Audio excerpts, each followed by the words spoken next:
Kwa nini nasema hivyo?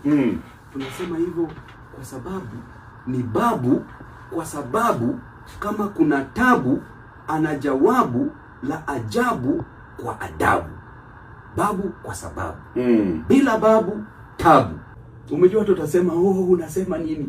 Hatuwezi ridhi baba akiwa hai. Huyu ni baba yetu. Ako kwa kiti. Lakini we must prepare the next leadership. Hiyo ndio vision. Hatuwezi ishi tu ati saa zile sasa baba amewacha siasa, sasa hakuna uongozi. Wale watu ambao wanataka kuleta vita, mimi niko tayari. Walete vita. Mbadi ni CS wa finance. Akitaka vita, akuje. Mimi niko kwenye msituni. Huko opposition. Huku msituni pia ajue tu kuna wild fruits tunaweza kula. Kuna wild animals tunaweza kula. Kwa hivyo chakula ikosi huku msituni.